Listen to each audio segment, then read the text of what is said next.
How many of you have or are working in an architectural office firm?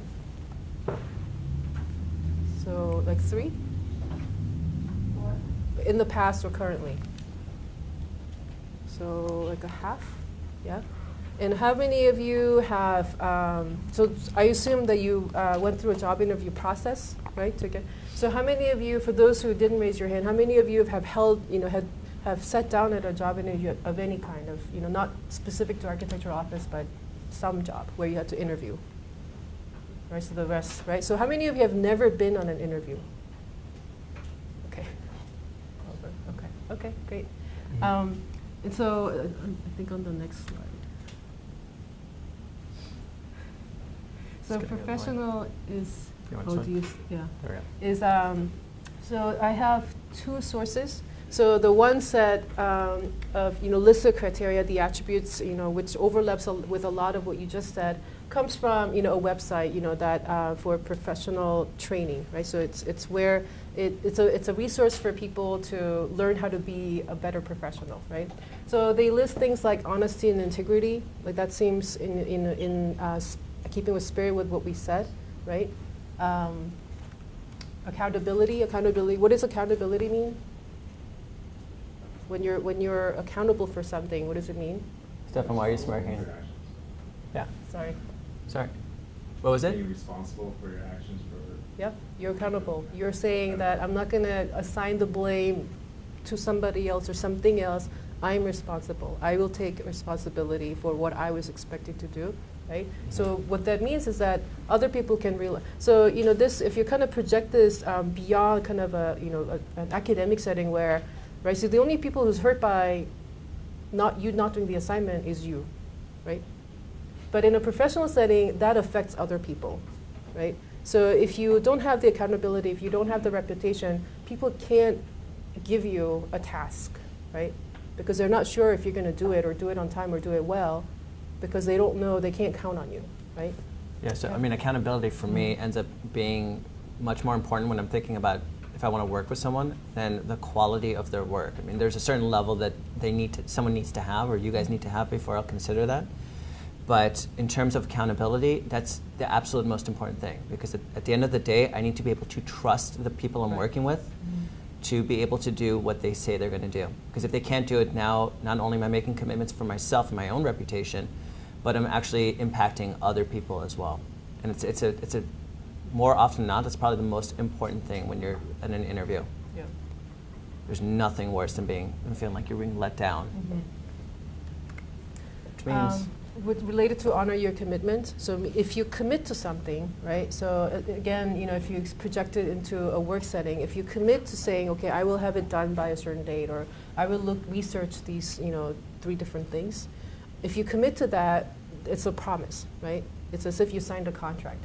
And if if for whatever reason, and there could be a variety of reasons, unexpected difficulty in locating source information, or you fell sick, or something happened, what do you do?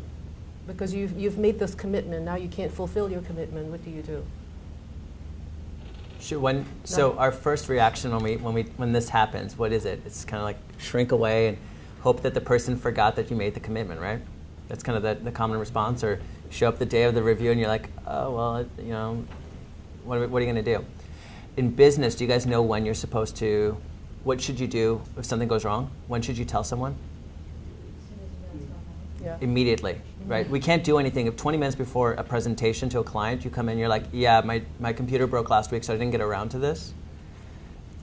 We might lose the commission as a result of that. If you tell us a week in advance, then at least, yeah, we'll be disappointed, but at least we'll be able to find some alternate method of resolution. There's nothing worse than if you don't communicate with your ability to fulfill the commitments. So there's nothing that's worse than if you can't do it at all, right? Or if you do a really poor job. Like, at least you tried. But if you don't communicate, right, if you know that you're going to not be able to fulfill the commitment, but other people are thinking, the team are thinking that you can, and they're relying on you, and they don't know this until it's too late, you'll never work with them again. Because again, right? it falls back to honesty. Yeah, right. And let's go to the, so having the tools you need, so so even in your third and fourth and fifth years, right? So there you have a lot of things that you've learned, skills that you've acquired. So you're no longer being told, use these softwares or use these methods or approaches. So as you head into your thesis years, a lot more of that is left open for your own discussion. So now you're responsible for identifying. So let's say that there's a certain mode in which you did research or design investigations. When it's time to communicate that, let's say through a pinup or desk grid, right?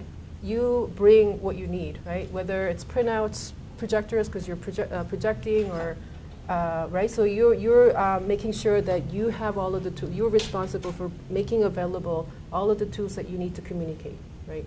And this extends into interviews as well. But we won't go into the detail of that so much today.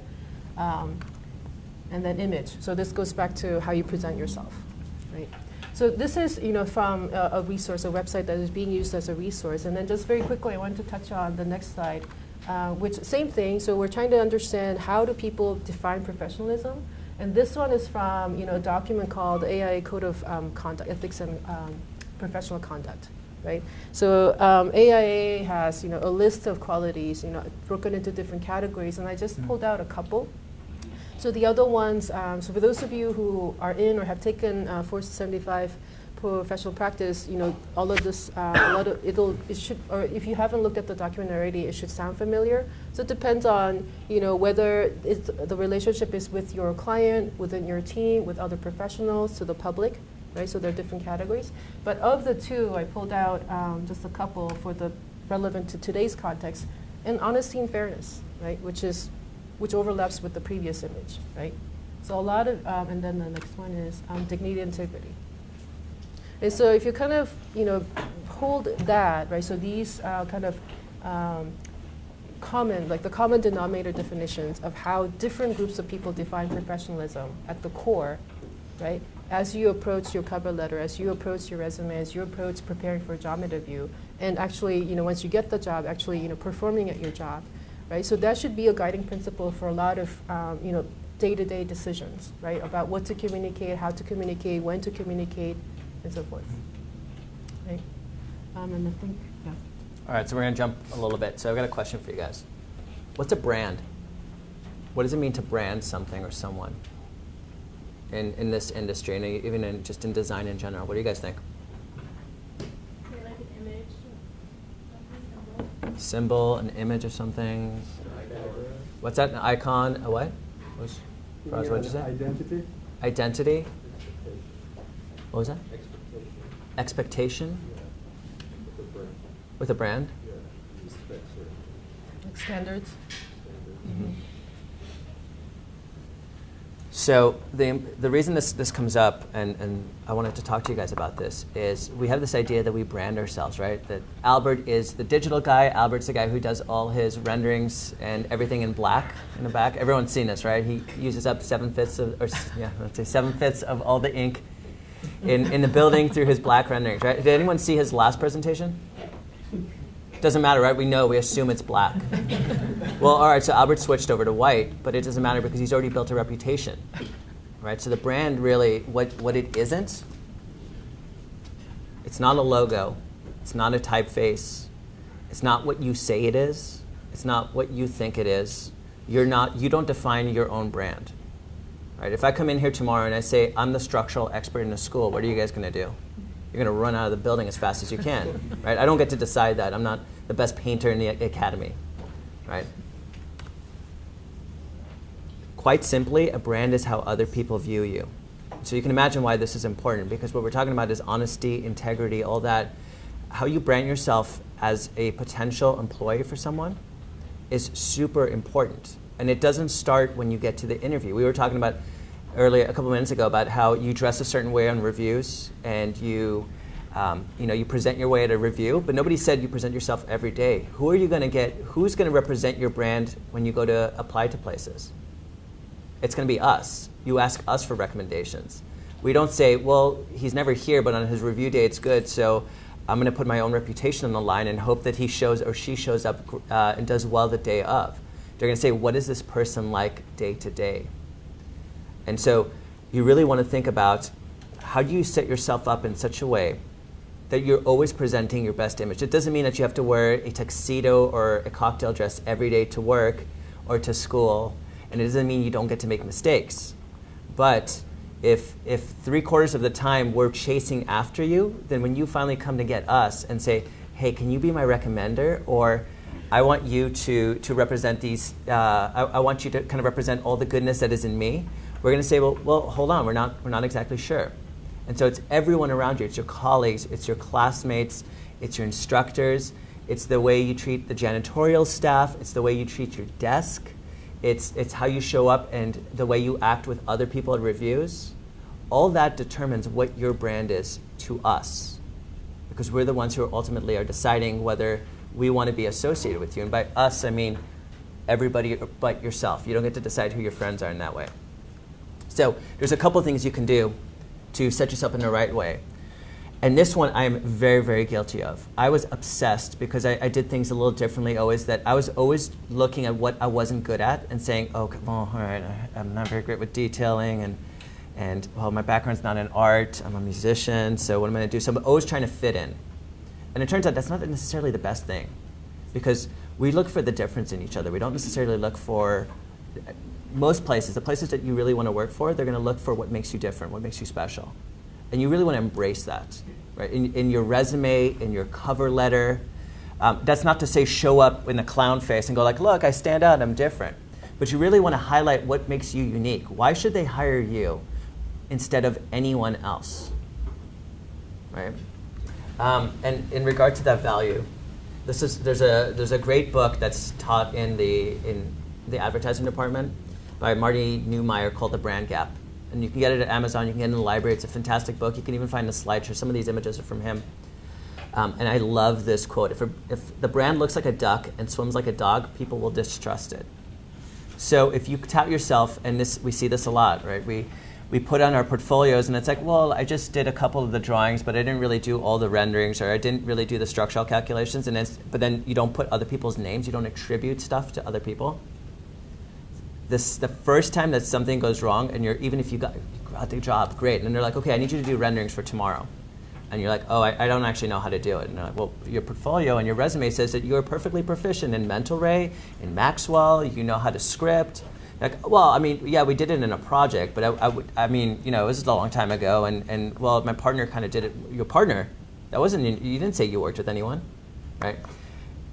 Be honest in your work. You can embellish a little bit, but again, it comes back to value. You're valuable to other people if you're honest.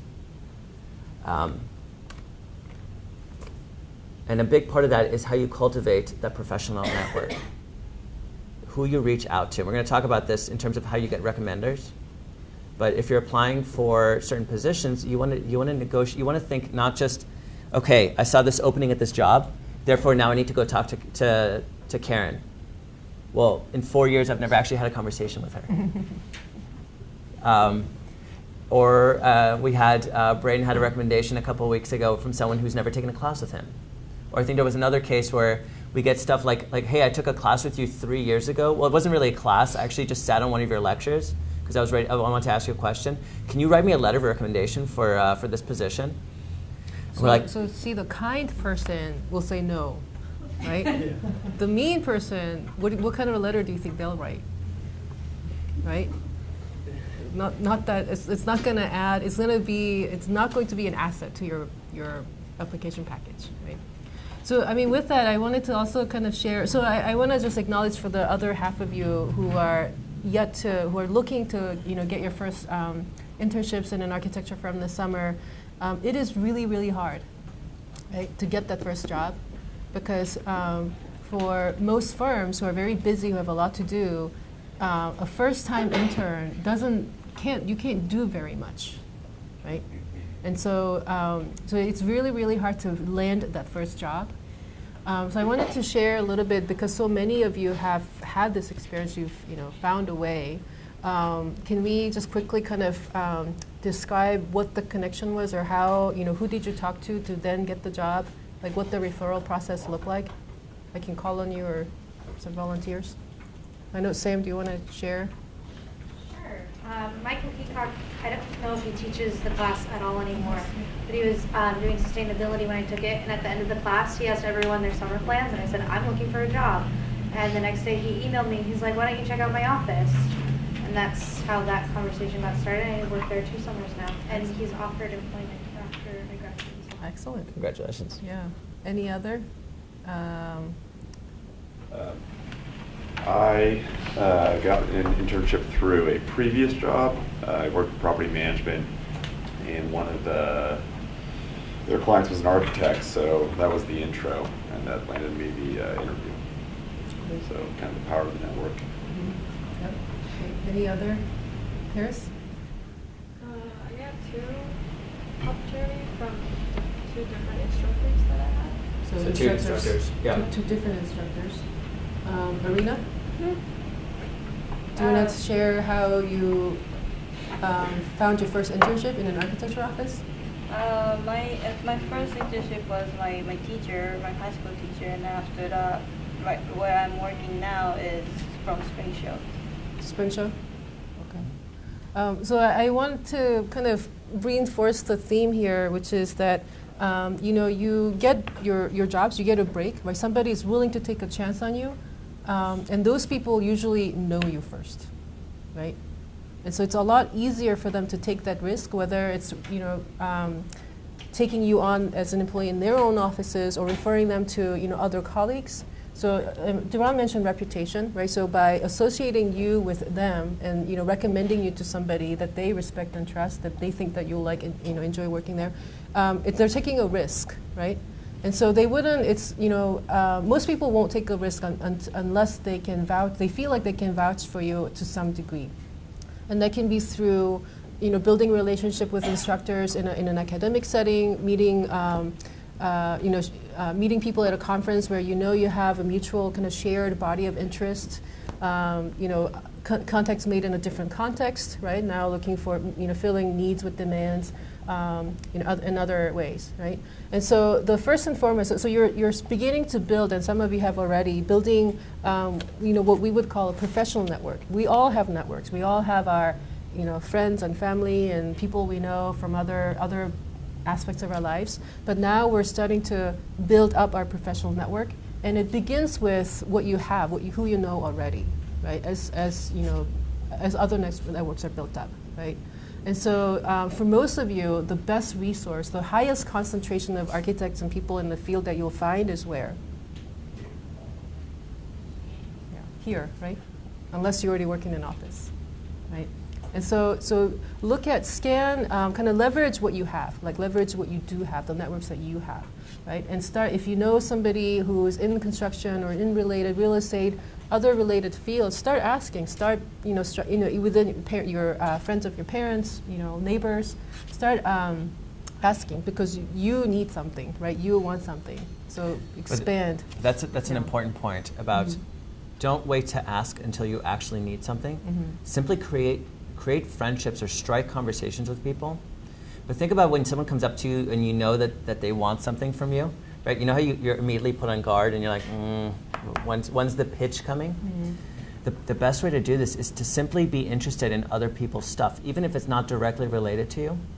We've all gotten jobs and gigs through a mutual acquaintance that at some point someone else wanted something, and so they're like, oh, I know an architect or I know a designer.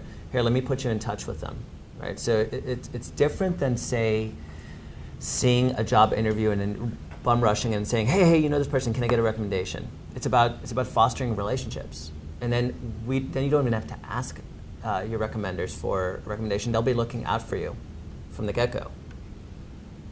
Yeah. So to kind of wrap that up. Something like this, it feels like it's an imposition, like you have nothing, to offer in return. You're asking for help, for connections, job referrals, and for many of us, that's really, really hard because it feels like it's unfair. But I wanted to also but that's how. Otherwise, it makes it extra difficult to find your first job. You have to do this. And I wanted to loop that back to, the AIA, the document, the Code of Ethics and Professional Conduct. So included within, which I didn't excerpt, included in the way that they define an architect as professional is the nurturing of, young architects, right?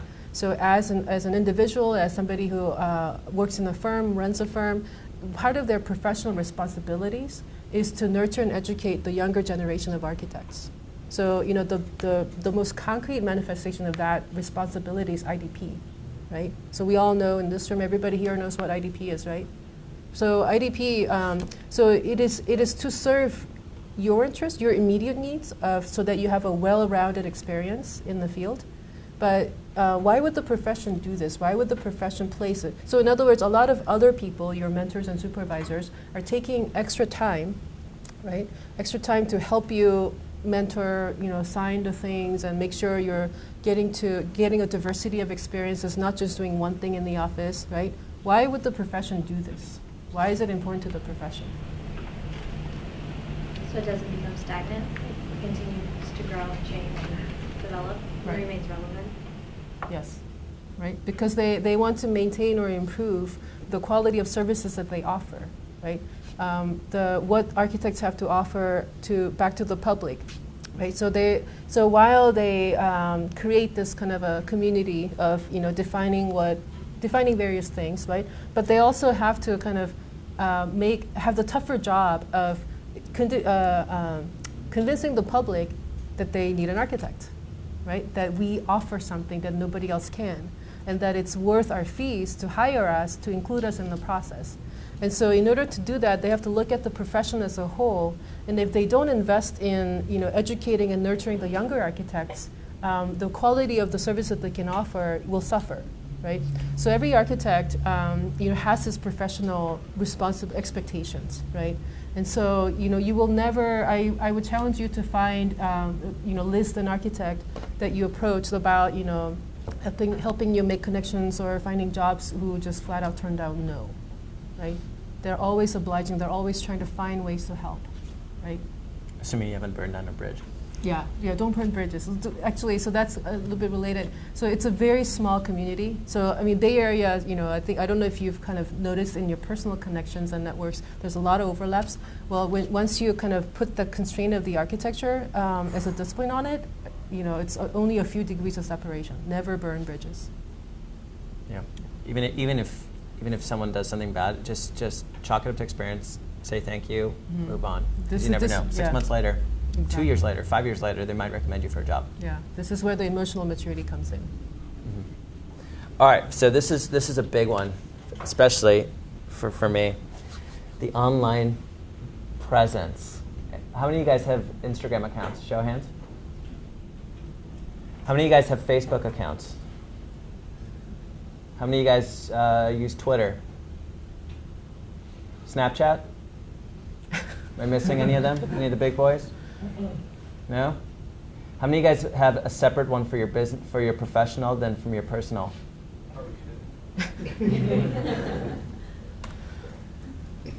No. Because the reality is, and we're going to look at this now together, we're going to split up into groups, and it's very, very simple. You're going to unlock your social media for each other.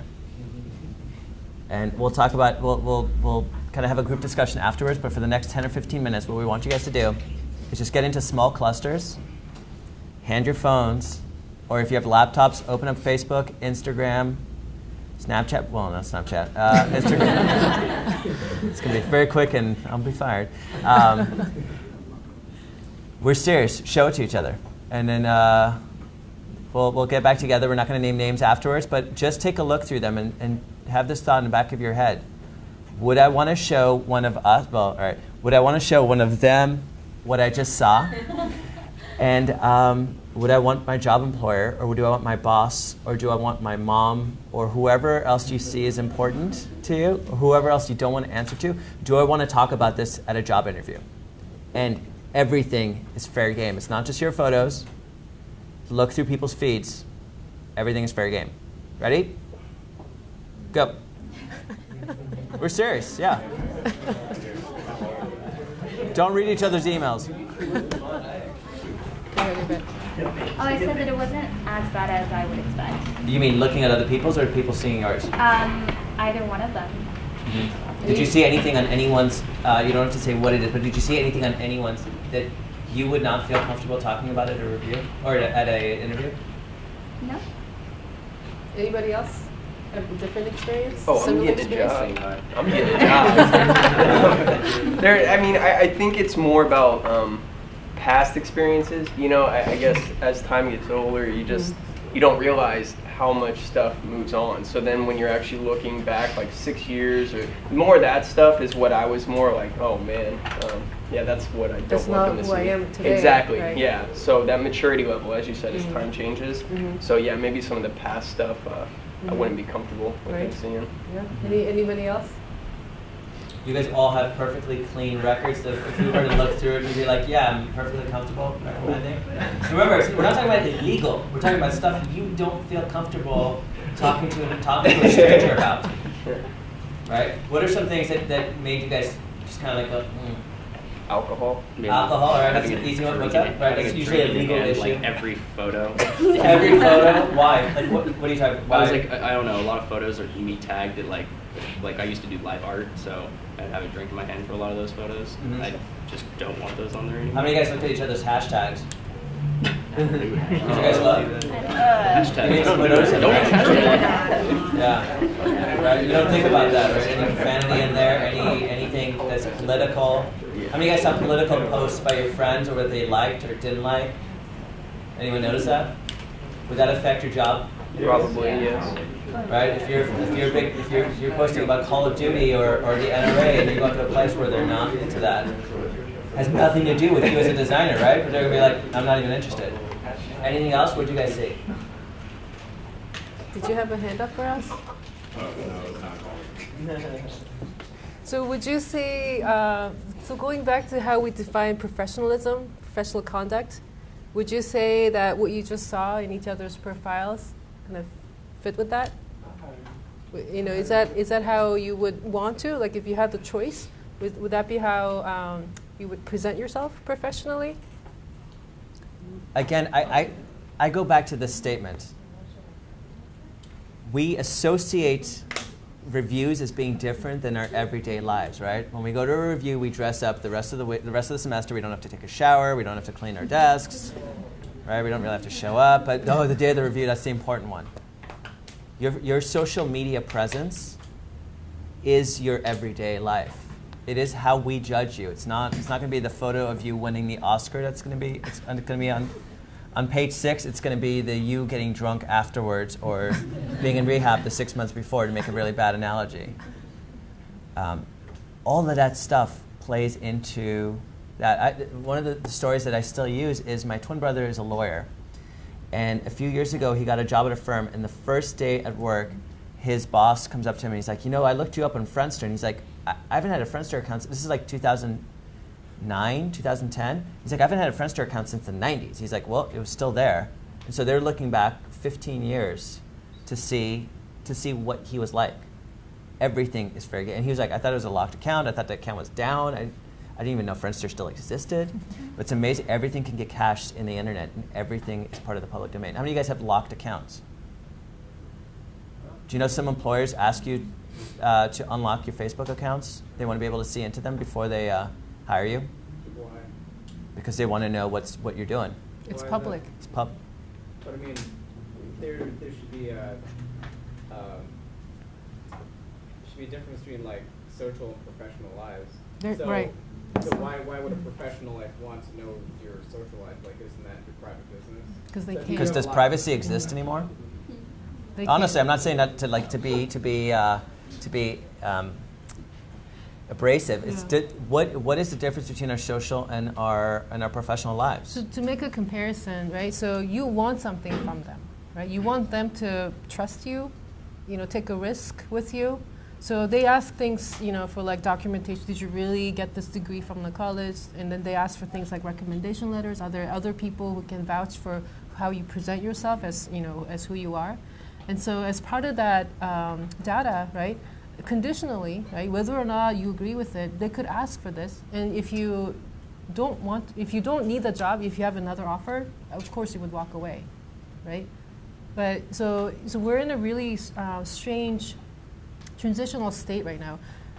So all of you guys and everybody younger than you coming up behind you are so vulnerable, right? I mean, we talked about history being recorded and available publicly, from years ago, that you don't really associate yourself with that younger self anymore, but it exists for people to look up.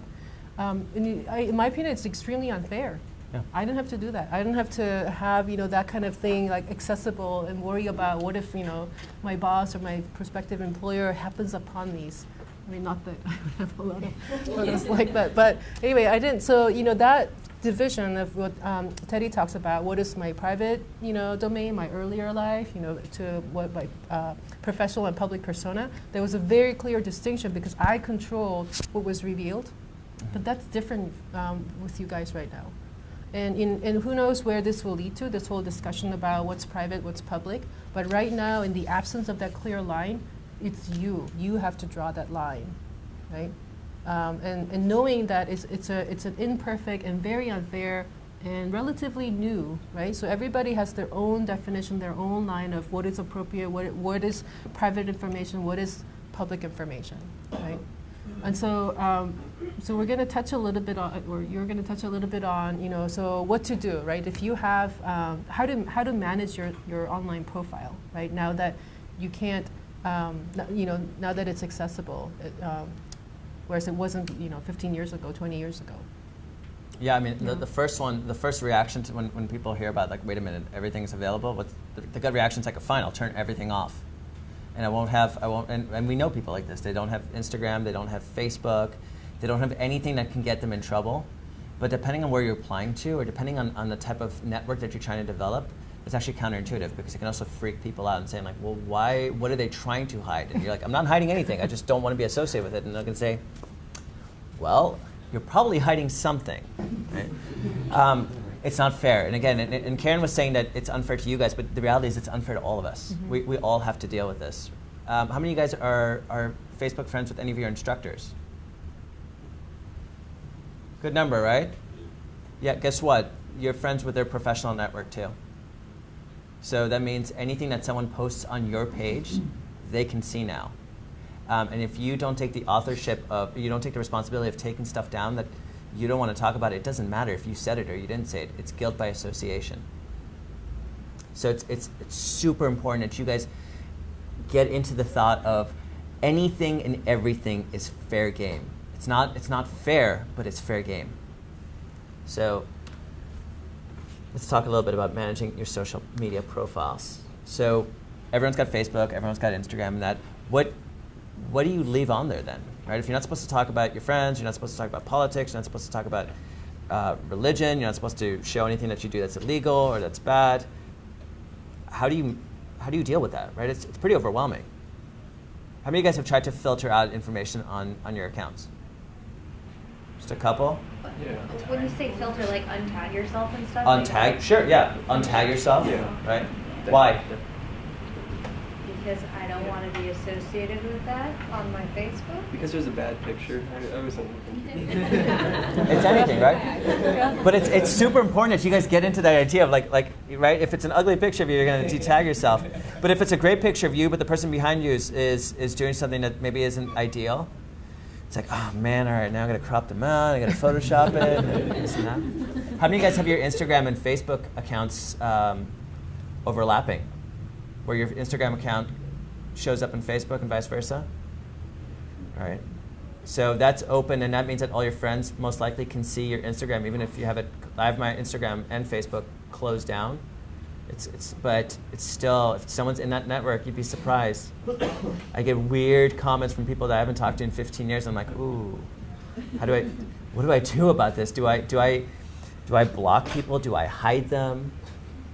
And I end up doing that, right? Because it's like I don't want my wall littered with stuff that I don't feel comfortable talking about to my bosses, even to my friends. It's all of that it's a reflection of, again, it's a reflection of who we are, is the type of people we're associating with. And so you have to just constantly get into your head, it's unfair, right? This is your friend network, this is who you are socially. But how do we even draw the line anymore between a social and a professional network? So we go out, we go get drinks, and I know a couple faculty members who've gone multi-million-dollar gigs out of getting hammered at a bar.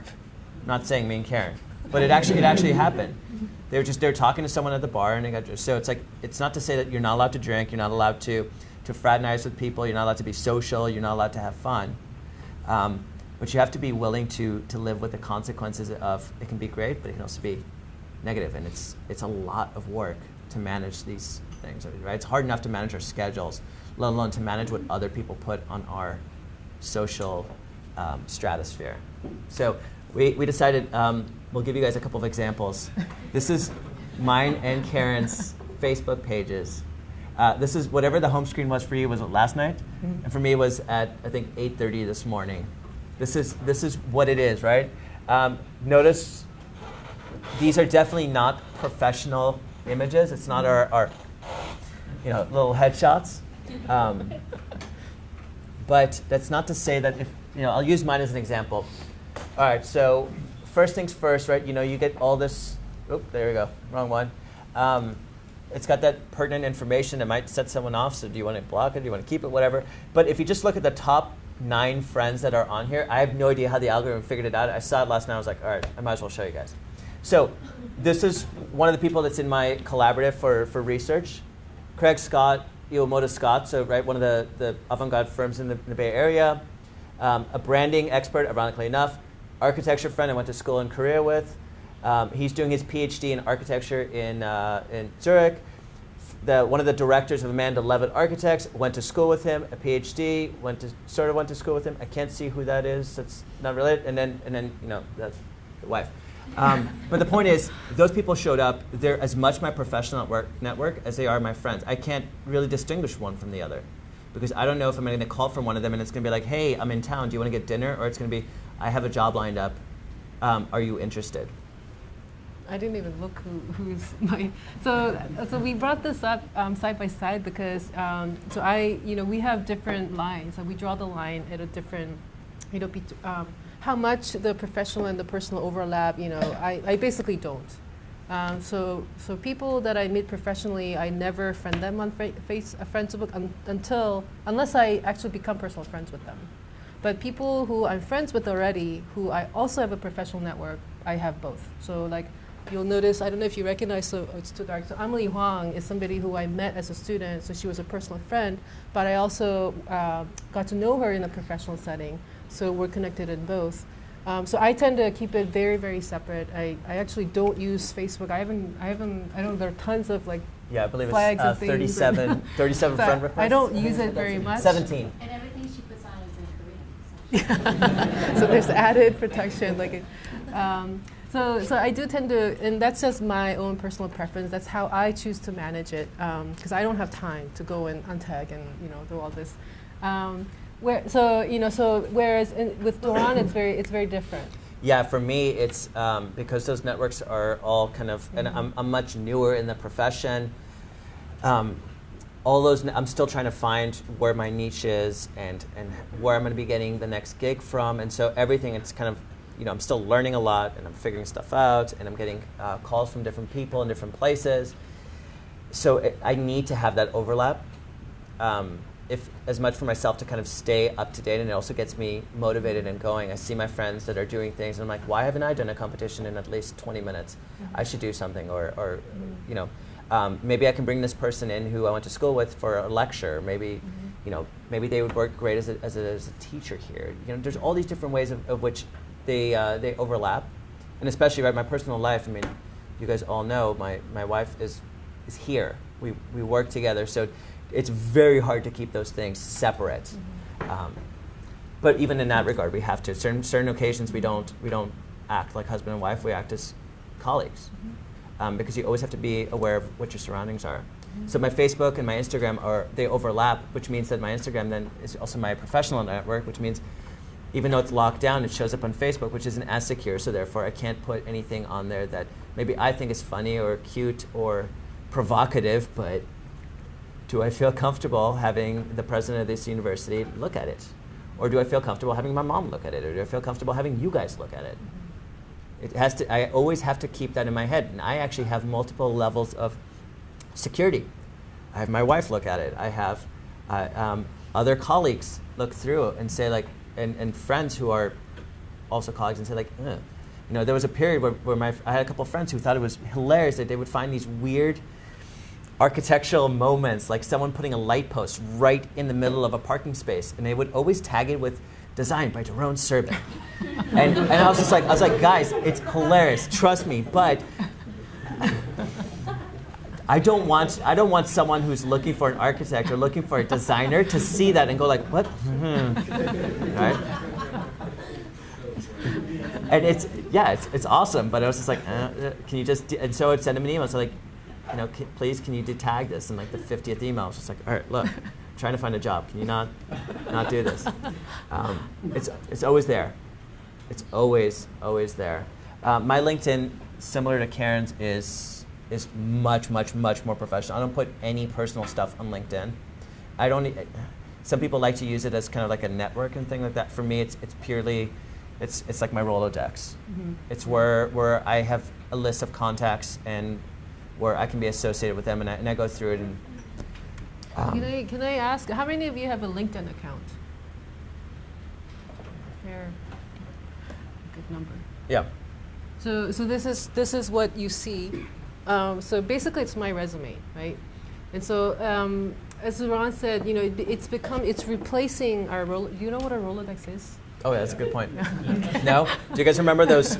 You'd see them in Mad Men or those shows, right? Yeah. 60s. It's like a little roller or like diskette, and you just have like flashcards in them, and instead of flashcards, it's someone's name, contact information, and so forth. So you roll. Just kind of. Yeah. So it's your. Anyway, so it's where I manage my professional contacts because. You know, sometimes, so for example, where it's really useful is, so I met somebody professionally at a setting, a firm or school, but they've since changed jobs. So now they're somewhere else, right? Or they changed their phone numbers, email addresses, whatever. But as long as they're connected through LinkedIn to me, I can always get a hold of them, right? And so in that sense, it's a really great and efficient way to manage your contacts, your Rolodex. And then the other thing is, and we do this also here, is when we need to introduce somebody professionally, so the most frequent example is when we have guest speakers and we need a bio to introduce, you know, how their expertise or experiences are relevant to the topic that they're going to talk about.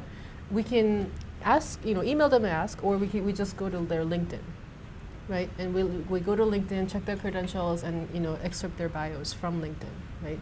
So it's a way, and especially if you're kind of, you know, switching, there's a pattern. So when people are looking for new jobs, so they become very active, you know, they start updating, and then when they're in new jobs, so that's how you can keep kind of track, like you can stay in touch with a lot of the people who are mobile within your network, right? So, you know, so I think, so this one, you know, it's much more presentable. So, you know, it's curated. Yeah, it's curated. It's much more curated. You know, I'm in control. There's no, you know, posts that are. I deleted closed the box where people recommend you. I still don't understand the value of. But anyway, so it's much more under my control. You know, it would be like I have no problem if my professional contacts saw this, and so I keep this as kind of the public face of, you know, people who are trying to look me up at a conference. So, for example, if I meet somebody, whether at a conference meeting, you know, otherwise, you know,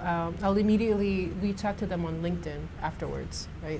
And that way, so in the olden days, it used to be, you know, you exchange business cards and they say, oh, okay, you have, you know, this title and you're at this, you know.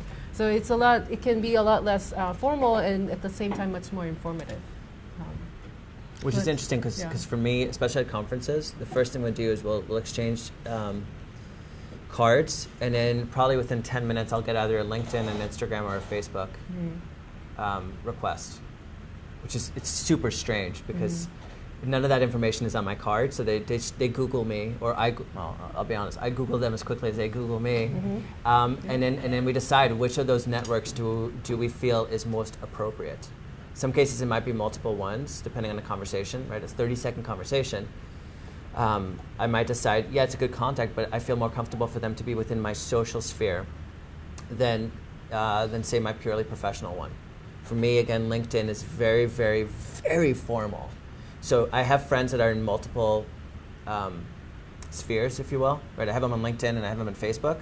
I'll never, ever send them a personal email on LinkedIn or make a comment about something that they, one of my friends just had a kid. I wouldn't say like, congratulations on your new son. It's like, no, it's LinkedIn for me is as formal as it gets because I don't want that kind of information on mine. So I just assume that I won't put it on anyone else's. And so, before we move on to the next, so how can the way that people use LinkedIn, right? So I know that now it's become this, your social presence, your online presence. It's become in a way your vulnerability because the other people can use that information against you and judge you in a negative way. But you're also have access to almost the same level of information that they have, right? So for something like LinkedIn, how can this be of a benefit, right? As somebody who's trying to prepare for interviews, who's trying to look, kind of, narrow down the list of places that you might like to apply, how can this be a benefit? You can search the people that you're applying to and see first and second and third connections to those people, so your recommendation can be more applicable. Excellent, right? So you can learn about them, right? So this is part of the firm research that you're going to do, right? So you can use it as a tool to your advantage. Yeah. Always search where you're going to apply and see if you know someone with someone that they know. And then you can do it in two ways. I don't really recommend saying, oh, by the way, do you know John? Because they might say like, oh, sort of. But maybe you reach out to that person in between and you just find out some spy on the person that you're applying to or on the firm. Learn as much as you can. Find out what they find appropriate, what they don't find, right? Use these tools to your advantage. You don't have to tell them, hey, guess what? I Googled you. Right? But we had you guys all know we had Nab here last semester, right? Well, it turns out one of the people on the panel, the head panelist, in her bio that was submitted to us, happened to say that she's a member of a CrossFit gym. To which the director of liberal arts gets on the phone with me immediately and says, just so you know, I don't know if you looked through her bio, but you own a CrossFit gym. Maybe you want to figure out a way to bring this up, right? So we used her social profile, right? I mean, this is her professional bio, but she just happened to throw it in there as a sign. So again, it's that weird boundary of what's personal, what's professional. But saying you're a CrossFitter has a certain kind of connotation, and she felt it was appropriate for her to put in her bio. To say, hey, I like to have fun, or whatever it happened to be. But that means we did the research, and I had a 10-minute conversation with her about it. So this is a great example of when you're making a professional network and making professional connections, it doesn't mean that you basically strip all your personality, right? Because, yes, it's a different context, there are different expectations, but eventually the assumption is that you're going to work with this person, right? They're going to work with you. And you want that relationship to be rich and enriching, professionally and otherwise, right? And so finding common areas of interest is what you want to do, right? So with her and with Doron, it was a great way for us to kind of break the ice, right? Yep. And get to know her not just in that specific relationship, but where she's here to review us, but also make that personal connection, which always helps. We had a running joke all week, and every time I passed by, I was like, how many burpees for that type, or whatever it happened to be, something like that, and it just became like this little thing that sparked a connection. Right, it's all part of building the relationship. Yeah. Can I make a comment? I'm going to do it closer. Yeah. Actually, here. Thanks. I'm sitting on it. So, I just want to give a take on this because touching on this idea that somebody put something on their resume that is not about architecture from an architect. I want to give you a little bit of context, and I want to give you a slightly different, broader view. So the woman who came to review us, Jane,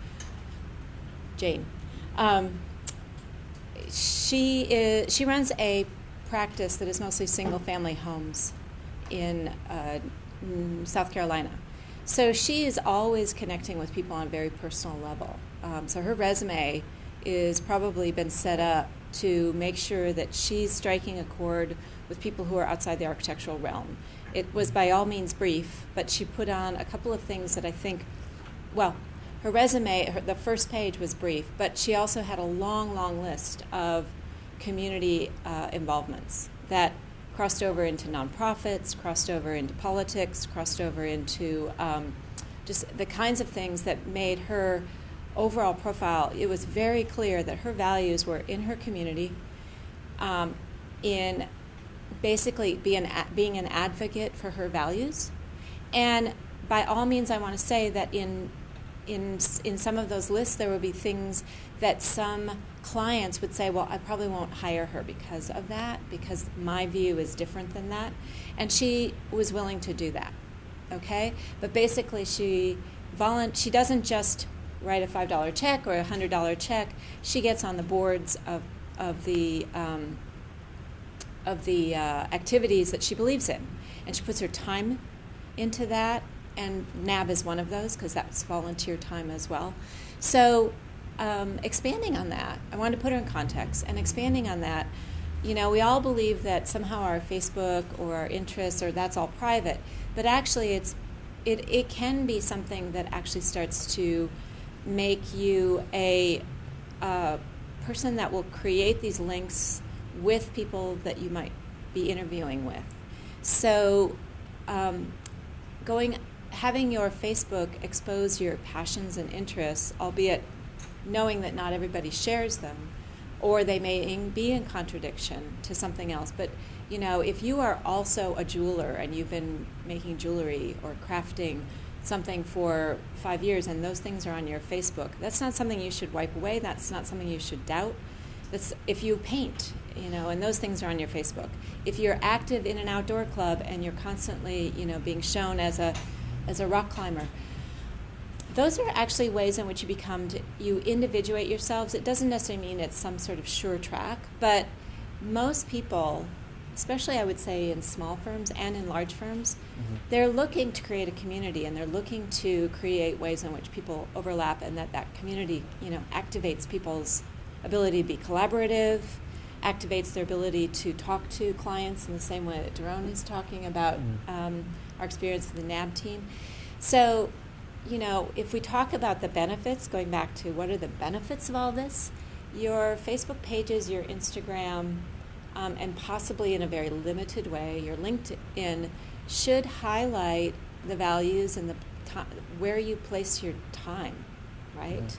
What Jane did was she was very clear about where she thinks it's really important to put her time in. And so it goes all the way down to the books you read, or the online media that you think is really important.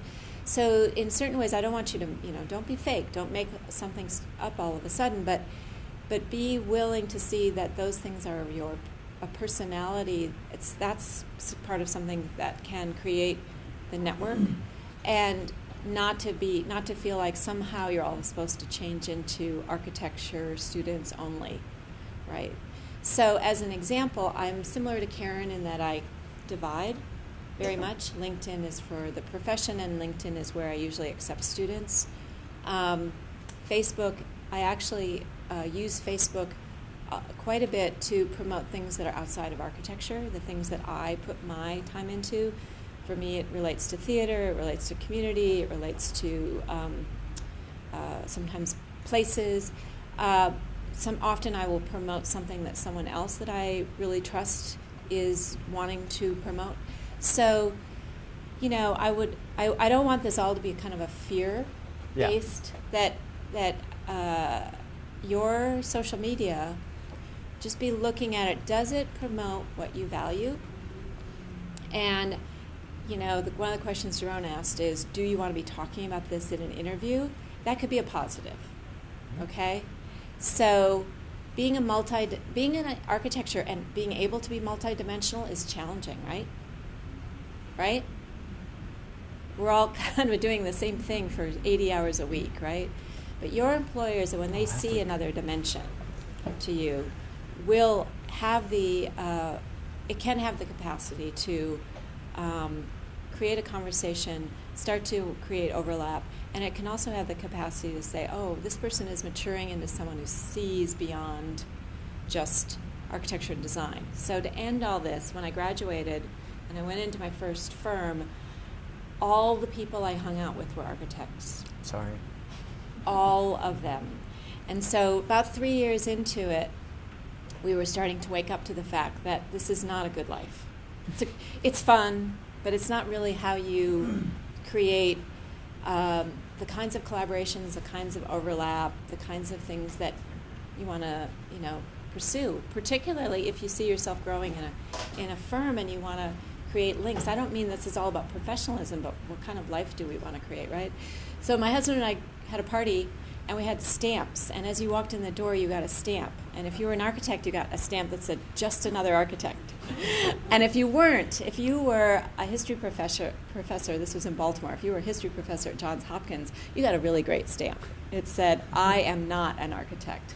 And that created a whole range of conversations, because all the people who found themselves in a room full of architects realized that they were actually the unique people that could create a different conversation and broaden us. And quite honestly, our employers want us to see beyond just one avenue. So both on the negative and the positive, see your interests and your pursuits and your values and the things you put your time into as possibly being the things that you want to highlight, because that's what's important to you.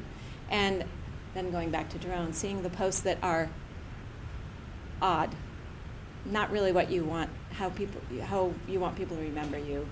That's what you're trying to eliminate, not your whole persona, just to check in. And it might be you're working for a firm that's not a professional, kind of like a corporate firm. It might not even be architecture, and they might, right? Some of you guys probably will get a job as a photographer's assistant or something like that, in which case then it's a whole different set of boundaries. We're talking purely about, for the most part, corporate architecture.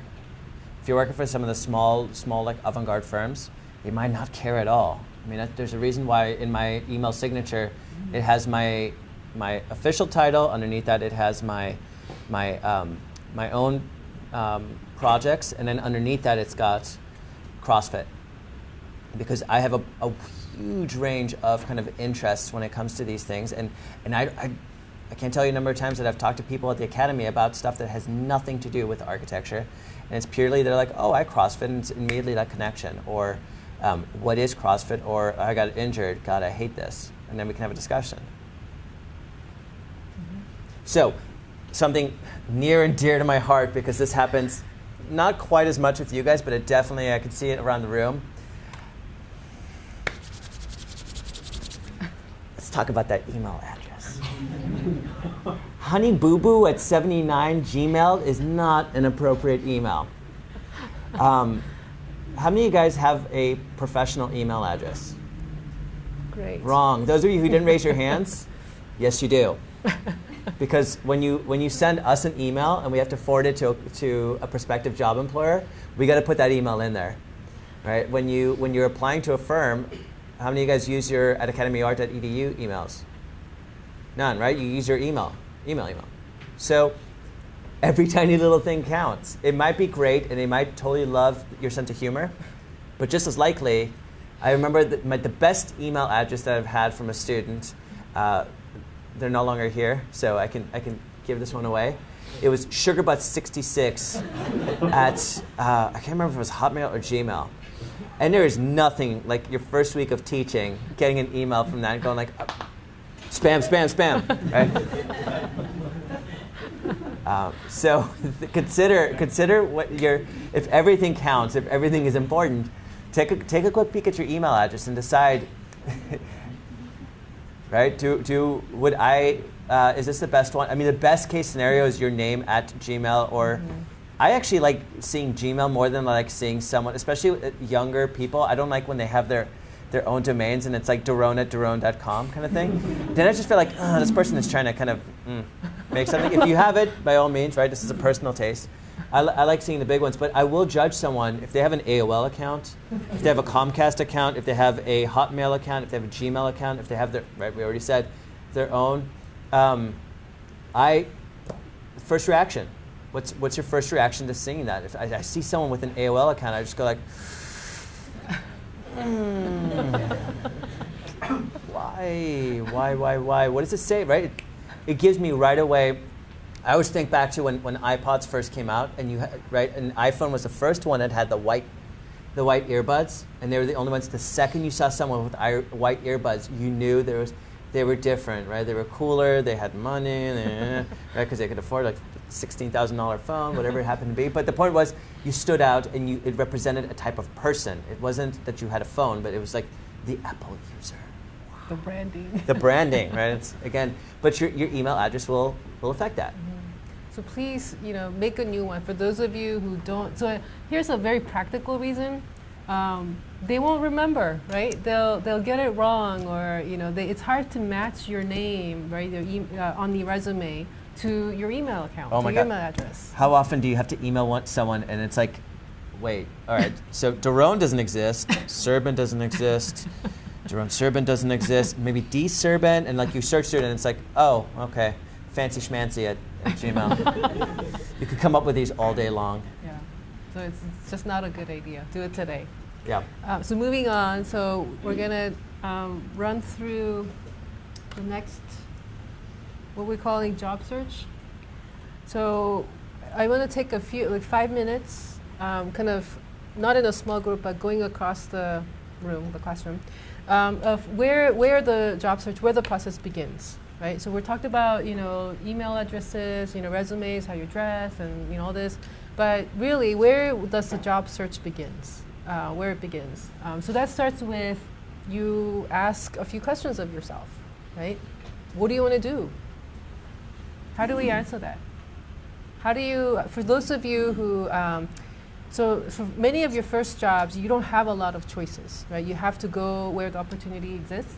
But for those of you who were able to kind of insert, whether or not even, so if the decision is whether do I take this job or look for something else, right? If you're offered a position, how did you decide? What were some of the kind of the thoughts that went through your mind in kind of deciding, okay, I'm going to, devote 3 months of my summer doing this?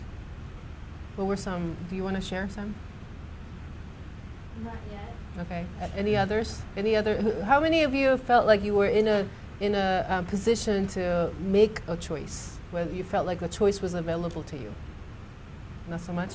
Okay, so then let's start with, so now let's say you're it's a brand new job, your first job. So now you have to, you're getting prepared, you're practicing, interview skills, resume, portfolios, all there. Who do you send it to? Where do you apply? What do you want to work for? Just whatever interests you or whatever strikes your interest. Yeah? But let's get specific. We want to know specifically. You, yeah. I mean, I would look at any skate park design firms, anything in the country. So, CA Skate Parks is probably the first one I would try to submit something for, just to see if I could even, maybe get reference for it. That's my first thing. So let's keep going. So there's one is interest. So something that you spend a lot of your time doing and thinking about outside of architecture, something where you have invested a lot of emotional energy, right, and time wise. So one is interest. What's another? So something outside of architecture. What's another way? Huh? Skills, yeah. So meaning, so I know I'm really good at these three things. So if I'm able to match those skills to the firms that are looking for those, I have a higher likelihood of getting that job. So that's one. Is that what you meant by skills? Yes. Okay. So I mean by then, so I'll give you a little bit of the benefit of the doubt. So let's assume that the reason why you're good at those three skills is because you feel really passionate about those ways of those approaches to design and architecture. Let's say, right? What else? Vocation? Location. Location? Yeah, okay, absolutely. yeah, location is important. Also, what are some other? Size. Okay, so firm size, because with that, that connotes some kind of environment, interaction, kinds of work, right? And so you may, I would encourage you to experience a wider spectrum, but you may know already that you know that you will work well, you will build stronger relationships if you're in a firm of a certain size, right? What are some other? If you know someone there, like a recommendation. Recommendations. But what about what are some words we can use to describe what we want? Like not only what's available to us, but what we want. Finances, maybe there's a certain. So pay, like how much will somebody pay versus other people? So let's say that you applied all of those criteria and you ended up with 20 firms on the list. So they all fit this criteria. So how do you further narrow it down? Area of focus. Area of focus. So let's expand on that. So what? Like a firm that's focusing on residential work. Other firms that are working on more governmental large project work. Right. So building types, because in many firms, though, there's a reason behind. If they choose to specialize in a certain building type, there's a reason why, right? And they usually state it in their mission statement, right, on the firm website. And what are some? How else can we describe this? I mean, so in other words, they're not only choosing to build low-income housing because that's where the money is, or that's where their skill set aligns with what the market wants, or that it's in a convenient location because they only choose to build, like local projects so they don't have to charge, right? So there's something beyond all of those kind of practical considerations. Why would somebody choose to build low-income housing or, cultural institutions or outdoor spaces? It's also what their values are and their mission, their agenda. Yeah, right? It's their values, right? So they have decided as a firm, as an architect, that these are the values that are important to them, that they will use those values to practice their craft, right? As a way to create relationships with the world, to offer, contribute, back to the world, right? Values. And in order to match your values with theirs, what do you need to know? Yeah. I want to work for Zaha because she's cool is not a real reason. Does anyone know what it's like to work at Zaha Hadid Architects? Do you guys think that studio culture is tough and like competitive? I have a couple of friends that are married and they work in the same group and they actually had to turn off their relationship when they're there because they actually have to tear each other down. And they have to create very strong walls because it is a kill or be killed attitude. And I mean literally, well not literally, but to the point where you have to bash your loved ones to get ahead of that firm. And that's the reality of working for a firm like that. Maybe they do cool architecture, maybe they don't do cool architecture, but then you have to ask yourself, is that what I'm into? Is that the type of culture? Is that what I value? Like, do I want the name or do I want a certain kind of experience? It's not to say that working at Zaha is not a fantastic experience, but you have to know inside of you. Just if you because get the offer, take it. Yeah, well, if you get to, I mean, the doors that open, fantastic. But again, there's so many firms that you can ask for, and you guys are talking about location and all these things, but ultimately what it comes down to is what do you want to do that's going to make you want to get out of bed? There's nothing worse than having a job where you literally hate getting up, where you actually stay up all night because you're so stressed out about the next day being just as bad as today was. And a lot of people do that because they pick the firm because it's easy, and then they're like, yeah, all right, so they're not stressed out, but they're bored out of their minds. Or they pick a firm that has the best name, but they hate what they're doing and they don't get to do anything fun. Or maybe it turns out that skate park designs isn't that much fun, or maybe it's not what you thought and it's a lot more kind of policy than it is actual design. And so it's like, yeah, I'm working for the company I said I was going to work for, but I'm not doing the kind of work that I want to do. So what is important for you guys? Can you guys think of some values where?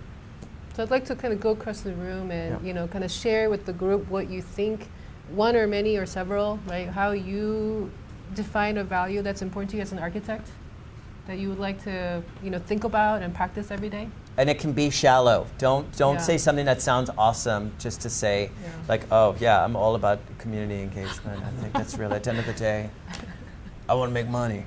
It's fine. It's perfectly valid. I have friends who do that. So this, going back to emotional maturity, there's a difference between an A student and somebody that I would hire or that I would like to work with, right? And so, don't exclude yourself. So another thing, so my comment towards Jacob, so the values, you're going to use your values, apply your values to create a list of architectural firms that you would want to apply to, right, for next week. That's one. And then the other is, I lost my train. You're going to use, kind of reflect on your values, who you know, who you feel you have a strong relationship with, who can vouch for you professionally, to come back with a list of 3 recommendation letter writers, right? So it doesn't mean that you can only ask, so if those include instructors, it doesn't mean that only A students get to ask for letters, right? It really depends on the kinds of relationship that you felt that you share with that person. And the only way you're going to do that again is through self-evaluation, knowing what you're into and finding people who are like-minded. Okay. Should we jump over to Yeah. opportunity evaluation? I really, really, really, really want to work for Corb. Right? I mean, I'm using that, tough crowd. He's dead. Right? The point is, it's great to have this wish list, but what you have to also look at is what are the opportunities and how do I put myself in the correct context to do it? So if I know that I want to work for a specific type of project or a specific type of firm, right? I need to evaluate what my chances are. Maybe it's not today, right? Out of grad school, I applied to Pixar.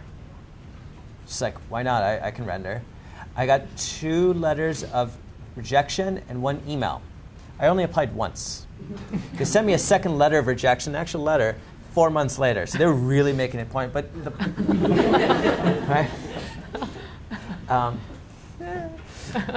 But the point is, then I took it upon myself to kind of figure out, okay, why, right? Aside from the fact that no, but what can I do to increase my opportunities in the future if I want to go back to it? You know, the model, one of the people that I always look to is Joseph Kosinski. Does anyone know who he is? Or Kosinski. The director of Tron. You guys saw Tron? Yeah, architecture degree. He got his master's from Columbia, and was really into digital, and started making these little side projects, and then got a couple of commercials out of it, and eventually he's making movies. So it wasn't that he got out of architecture school and said, like, I'm going to make a $200 million movie. But it was, he didn't see an opportunity, so he started doing his self-initiated projects. And he created an opportunity for himself. He didn't just break down the door and go, like, give me money. Yeah. And it goes hand in hand with, identifying, the values, like what you think, what is important to you, the kinds of work that you want to do, long-term and day-to-day. And, for your identifying the beginning of your trajectory for your first job, that's tough to do. Like, it's tough to kind of forecast, what are the, what kind of an architect will I develop into, what kinds of opportunities will be available to me. But you have to kind of, so even though that might seem more vague and less defined, but the thing that you should keep in mind is that it is a trajectory, right? So the first 2 or 3 years, you're going to be doing something that adds eventually to the package, to the kind of holistic skill set or range of experiences, range of contexts. That it's not that it is part of the journey. It's part of the process, right? Some of you guys are going to know that from day one. You're going to be like, this is it. And other ones are, some of you guys, it's going to take a while to figure out. And both ways are perfectly valid. Don't look at people and go like, oh, they're figuring stuff out. I wish I had so many different choices. Or, oh, they're trying to figure stuff out. Loser. Why don't you figure out, grow up, get some emotional maturity, and just suck it up, right? Both, you're going to have different ways of growing into what you love. So fortunately, you guys are very lucky. The market is, everybody's busy. A lot of people are building, so everybody's hiring, right? So there are many ways to get around to creating that list. So starting with the longer list, the larger list of all of the, including the regions that you're willing to relocate, if that's what it is. Starting with the longer list, and then narrowing it down by applying, your criteria, your values. So where are some good places to get this list of, who's... AIA website? There you go. AIA has a job board, right? So AIA website actually has a firm list, but separately it also has a job board where, firms and other people who are looking for people post their listings, right? Post their job descriptions.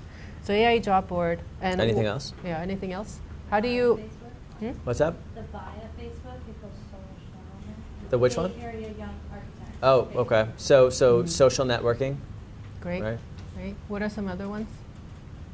Remember, what did we say are the ultimate guideline for how you get a job? Is it going in cold or Right. what's up? Well, So your existing network, right? As well as, so if you get to know certain firms and architects through what you study their work in different classes, precedents. Another great way, so those could be one one venue. Another way is kind of look at, in the region we have, multiple schools of architecture in the Bay Area, and they're guest speakers. A lot of the schools have guest speaker series, so you can come, or panels, symposiums. So you can look at who's coming, right? Especially, so if we use ours as an example, so you get to meet. So I'm thinking of specifically the ethics and leadership panel. So you get to meet who they are, the firms that they represent, and how they choose to present their role as an architect, right? So it's a great, the research is already there for you. It's done for you. It's available. And if certain values that they shared is of interest to you, you can do further research. But you can kind of scan, and this is why another reason why it's really helpful to go to guest lectures, go to these lectures and other events. That it's a great way to expand your network in a very meaningful way, where it comes with knowledge, right? Because they're presenting their work for themselves. Right? And then the third thing that you're going to bring back next class is your cover letter, right? So cover letter is not a 3-page document. Oh God. Cover letter is not, so think of it, right? So people who are the first filter, the first screeners of whether or not this goes in the recycle bin or gets forwarded to somebody's desk. They're scanning. They're not really reading even. They're I'm actually going to make a change to this because I don't even call it a cover letter. I think it sends the wrong message. I call it something very specific. Right? So the format that we want you to follow is, so cover letter opens with the research that you've done for that firm. Right? So looking up the architects, their bios, their firm website, the kinds of work that they've done. So it begins with, right, why you're applying, why you're interested in that firm. So it begins with firm research. And then the next paragraph or the next sentence is how your interests and values fit. Right? So this is where you say, this is why you should hire me. But then that means they need to know their values and interests. Yes. Oh. Right? And then that's it. And then lastly, you close with what you're attaching, what you're enclosing. You make references. So if you really want that job, what you do is, so make sure you understand their values, and that you make a very strong argument for why it aligns with yours, overlaps with yours. And then you reference a project in your portfolio. For example, for this project, or for this client, or for this assignment, or for this competition, I approached the project this way, or explored these were issues that were important to me, right? Yeah, I mean, you could say, for example, the last paragraph enclosed, please find my CV, a list of references who are happy to speak on my behalf, and my portfolio, in which, if I could turn your attention to page 16, it's a project that I feel closely aligns with. And then specifically, don't just say like it's a project that looks like someone of yours, or it's a project that's like yours, but actually say something specific about it. Right. Specificity. Right. So you're explaining, you're reiterating their values, your values in the specific example of a project, of something that you did, right? And then something we're at the end. So then the last thing is your resume, which I think a lot of you already have, right? So for next session, same time, same place. Slightly different people. Yeah, we're going to have Brains on here. So you're bringing your resume. So 4 things: your resume, your cover letter, your list of 3 rec letter writers.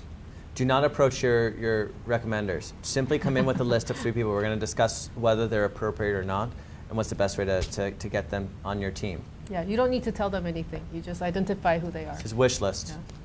And then a list of architectural firms that you would like to apply to.